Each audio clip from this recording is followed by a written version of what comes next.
All right, folks. Well, I hope you had a good break. Hope everyone had a good Easter and made the most of what you had of the situation. Um, but I would like to continue today and start with chapter 9. We need to. I want to go ahead and begin our discussion of hybridization. I think it'll be helpful for you to continue looking over how we did the molecular the modeling, the VESPER modeling, to help you with this, because I'm going to use this to help us talk about hybridization and what hybridization is. Okay? Again, I posted for you online a quick overview of what the AP exam is going to be like. So what I want to do is I want to continue talking about the material that you will see on the AP exam.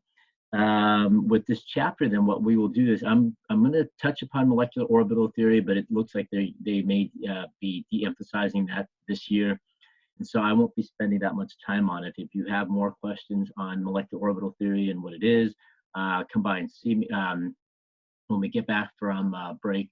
Stop by our Zoom meeting page after school and ask about it. But I'm not gonna spend too much time on it. We'll talk about hybridization as first, but with hybridization, we're going to focus our attention on the three types of hybridization: SP, SP2, SP3.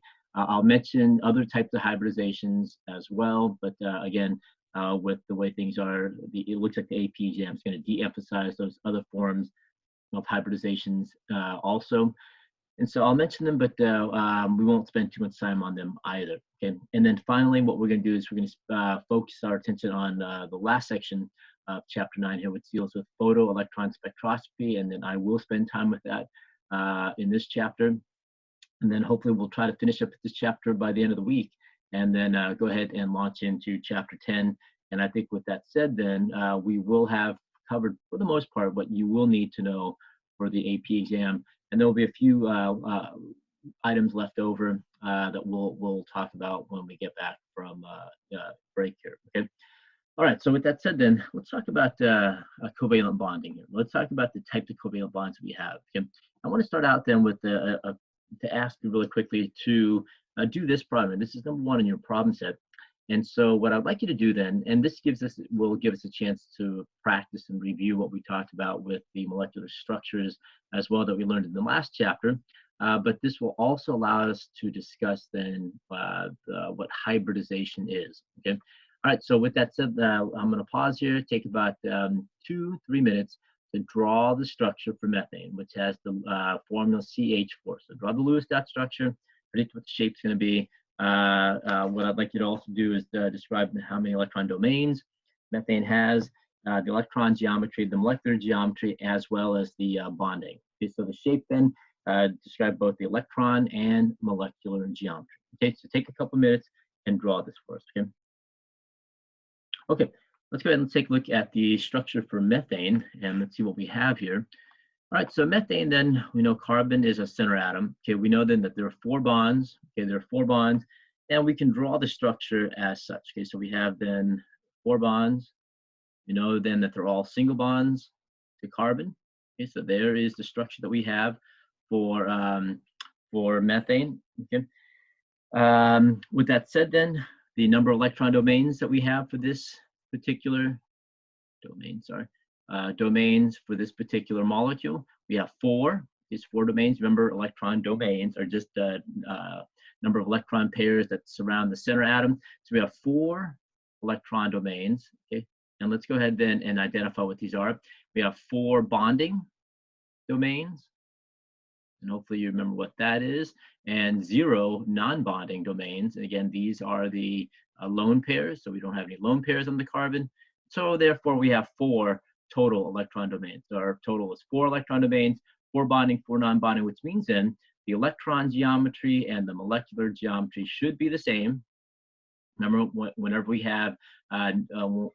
do not have any lone pairs, the electron geometry and the molecular geometry is going to be the same. And remember, with 4 electron domains, the electron geometry will always be tetrahedral. Please make sure you memorize this. This will help you with what we do moving forward. And since, like I said, we only have bonding domains here, the molecular geometry will also be tetrahedral. Okay, so it'll be tetrahedral as well. Okay, and so therefore the bond angle then, bond angle, if it is tetrahedral, it's going to be roughly about 109 degrees between the bonds. Okay? And so that's what we have then for the structure of methane. Okay, and so we remember that from what we did in the last chapter. We talked about VSEPR theory as well. Okay, all right. So, so I'm going to go do this really quickly. Slide. Okay, clear out this drawing here, and so there it is. So we have then the shape of methane is going to be tetrahedral based upon, and this is going to be the electron and the molecular geometry based upon the 4 electron domains that we described for methane. And then the angles between the bonds in, like we said, is going to be roughly about 109 degrees for that. Okay. All right, very good. Let's go ahead then. Let me ask you to do one more here. And oh, there's our structure right there. Okay. Let me ask you to do one more problem here. Just answer this question really quickly. What's the valence electron configuration for the carbon atom? And the question here is the single carbon atom all by itself. Okay, so answer that really quickly. Okay, take about 30 seconds to answer that. And then let's go ahead and use this question to discuss what's going on with the atom of methane, the atom carbon, when it's part of methane. Okay, so go ahead and write that really quickly. Okay, very good. So let's go ahead then. Carbon, remember, and let's write this down. Carbon, the electron configuration for carbon, and we talked about this, and it's going to be 1s2, 2s2, 2p2. Okay? And the valence electrons then are these 4 electrons in the outermost energy level. Those are our valence electrons. Okay? And so what is the valence electron configuration for the carbon atom? Well, let's imagine this here. And then I'll use this over here. So remember, this is the s orbital for any atom spherical. The p orbitals, there's 3 shapes there. Each one looks like a dumbbell shape. Each of these 3 are degenerate, equal in energy. Okay, and then the s orbital is slightly lower in energy. Okay, so if we were to draw then the electron configuration for the carbon atom, then okay, we can imagine then that you have 2 electrons, and we use arrows to represent the electrons. Okay. 2 electrons in the 2s orbital, and the remaining 2 electrons spread out between these 3. According to Hund's rule, remember, they spread out. And so let's go ahead then. I'm just going to arbitrarily choose this orbital here and this orbital here. So we have the x and the y orbitals. And so what we have then is we have an empty p orbital along the z-axis here. Remember, these 3 orbitals here are not separate. They are together, okay, but they will fall along 3 separate axes because this is a 3-dimensional structure. Okay. All right, so that's what we have then for the orbitals there. Now, if we can imagine what's going on here, okay, this orbital and this orbital, they are at a 90-degree angle with one another. Okay, they are at a 90-degree angle with one another. And so if we were to draw the Lewis dot structure for carbon, then you can imagine then you have the pair right here. That's the pair for the s orbital. And then you have then the electron here for the p orbital on the x-axis, and the electron here for the p orbital on the y-axis. So they are going to be 90 degrees from one another. And again, we don't draw the p orbital on the z-axis here because there's no electrons in it. Okay?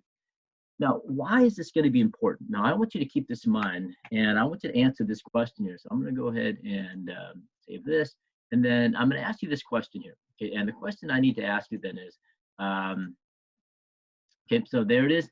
The question is, why can't, if this is the structure that we just saw for carbon, and this is how carbon's situated, why then can't that explain the bonding between the carbon and the hydrogens in methane? Okay, and so why can't that work? Let's go ahead and examine that question really quickly. Okay, let's examine that question really quickly by drawing this structure again. So let's imagine this here. So you have carbon.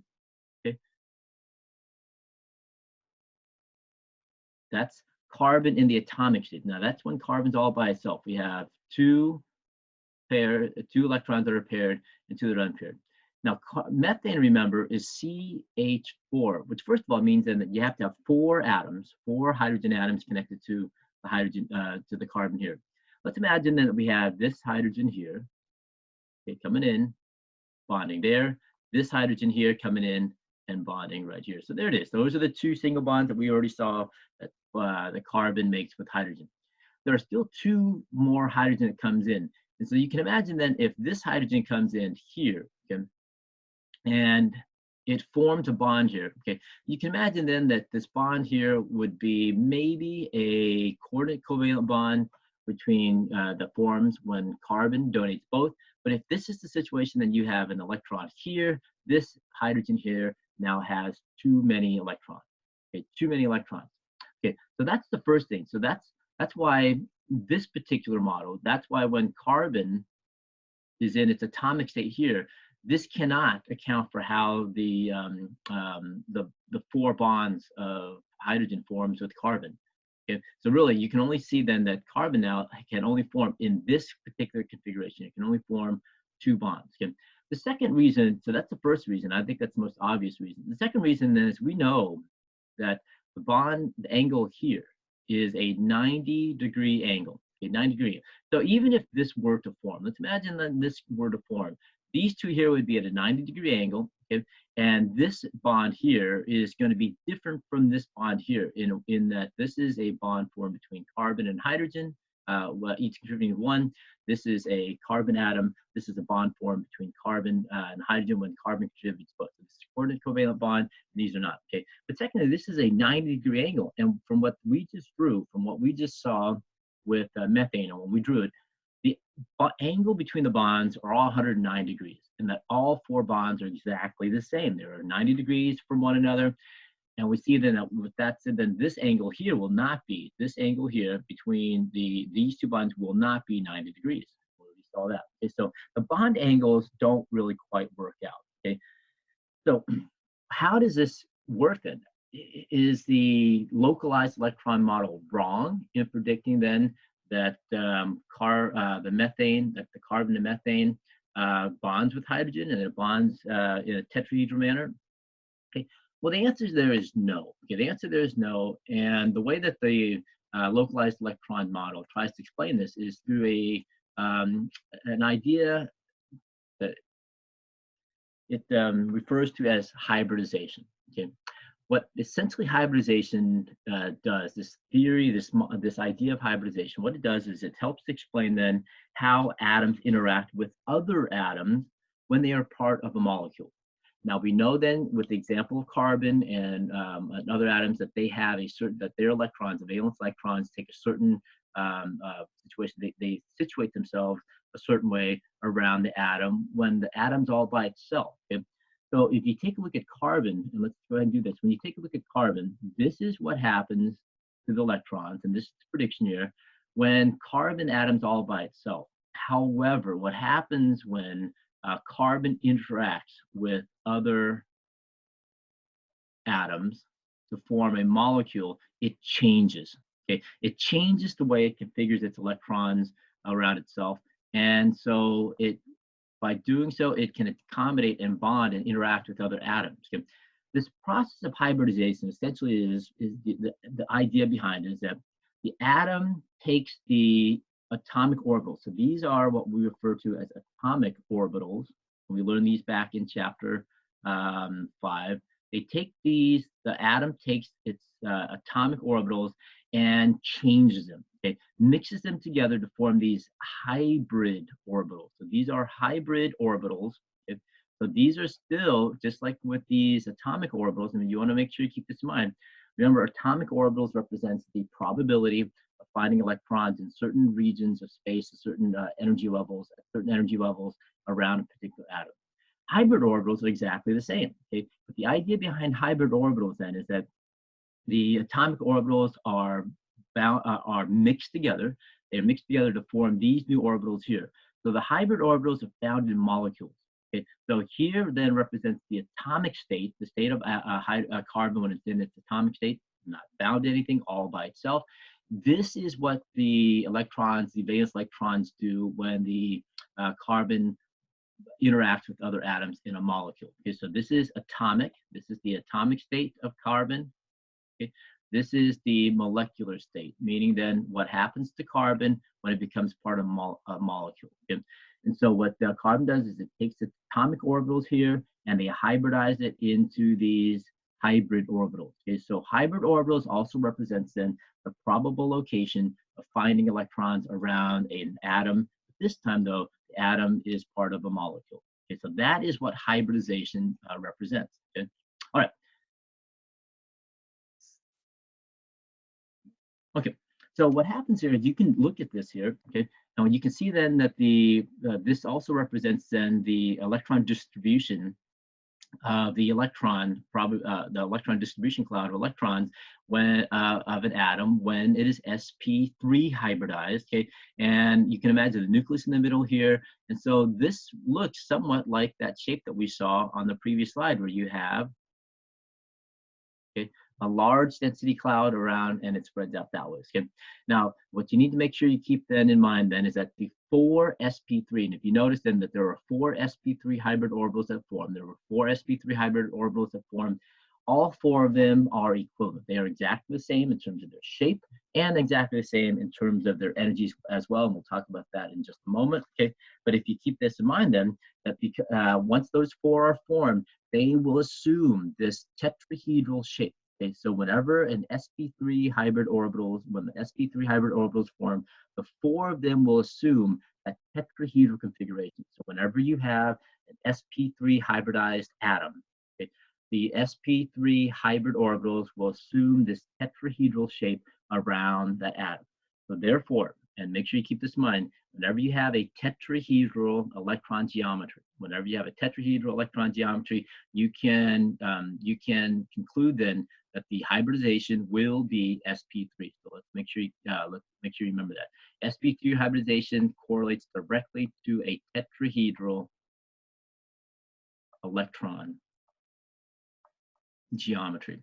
And this is the reason why we learned VSEPR theory. And then this is the reason why I pointed out to you then that if you can memorize these electron geometries, again, not the molecular geometry, make sure you keep in mind, this is electron geometry. If you can memorize that, you can then deduce the hybridization as well. Okay. And so, so that's what we have here. And then make sure you keep in mind then that these 4 here are identical in shape, and they're exactly the same. They're exactly the same, not only in terms of their shapes, they're exactly the same in terms of their energies as well. Okay? And so you can take a look at here, then we have the 4 sp3 hybrid orbitals that form, the s orbital and the p orbitals here from the carbon atom. They form the 4 sp3 hybrid orbitals, and so therefore you can imagine then the 4 electrons now, instead of being separated in this manner here, we have 2 in the s, 1 in the p, in which you have 2 electrons that are energetically higher in level than 2, that are higher in energy than these 2 here. We have now 4 electrons that are spread out across these 4 hybrid orbitals, and they are all equal in energy, a situation that we refer to as degenerate. Okay, so these 4 electrons here are degenerate, meaning then that they are equal,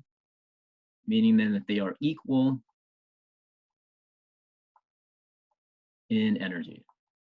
Degeneracy just means in that they're equal in energy, that they are not different from one another. Okay? And that's why we can explain them, that the 4 electrons then have equal amount of energy. Okay. Okay. And so with that said, then let's make sure let's review this really quickly. Okay. So with that said, then let me save this again. Okay. You can imagine then that there it is. There's your 4 there are your 4 sp3 hybrid orbitals. I'll draw a simplified version of this in just a moment. And the interaction here is going to be between the sp3 hybrid orbitals with the s orbital from hydrogen. And so with that said, let me just, before we continue on, let me just mention then of the atoms here, hydrogen, okay, hydrogen does not hybridize. It does not undergo hybridization for one very simple reason. It doesn't have hybridization. It doesn't have the electrons in the p orbitals in order to hybridize. Okay, so carbon has 2 electrons in the s, 2 electrons in the p, and so it can hybridize those orbitals. Hydrogen only has 1 electron, remember, it's in the s orbital, so it does not hybridize. So whenever you see hydrogen, hydrogen does not undergo hybridization, and it never will. Hydrogen will not undergo any type of hybridization. Okay, so what do we have here then?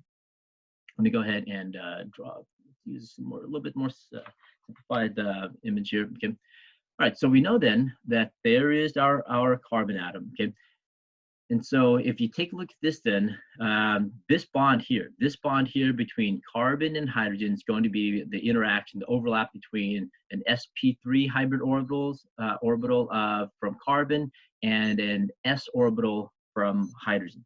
So if you can imagine then, you have then this sp orbital, sp3 hybrid orbital from carbon overlapping with an s orbital from hydrogen. Okay, which means then the two electrons will be shared right there. That's your single bond right there. Okay, and so make sure you understand then that the overlap here between this single bond here is an overlap between an sp3 hybrid orbital with an s orbital from hydrogen. Okay, so this is sp3s interaction. This is an sp3s interaction, and this is also an sp3 interaction. All four of these single bonds here result from the interaction from an sp3 or hybrid orbital from carbon with an s orbital from hydrogen. Okay, so that's the bonding interaction that accounts then for the single bond. This accounts for the single bond that forms between the carbon and the hydrogen itself. Okay. Okay, so with that said, what I'd like you to do then is real quickly, just to finish up here, okay, real quickly, draw the structure, and I would like you to do this. This is ethene here, which is ethylene, okay? Draw the Lewis dot structure for ethene, and we'll finish up with this, and then we'll pick up with this tomorrow. Draw the structure for ethene here, okay? Describe the shape, okay? Write down the electron domains. Okay, please describe the electron and the molecular geometries, and describe the bond angle between the two carbons, okay, between the two carbons and the carbons and the hydrogens. Okay. And then decide what type of decide how is carbon interacting with the hydrogens, and how are the two carbons interacting with each other. That is, what type of hybridization exists in the carbon, and can sp3 hybridization account for the interactions between the carbons and the hydrogens? Okay, so answer those questions, and we'll pick up with this discussion tomorrow, and then we'll talk about the other two types of hybridizations that you'll need to know about for the AP exam, and then we'll start with the discussion of molecular geometry, molecular orbital theory. Okay. All right, very good, folks. So I will see you tomorrow. Okay. Have a good day.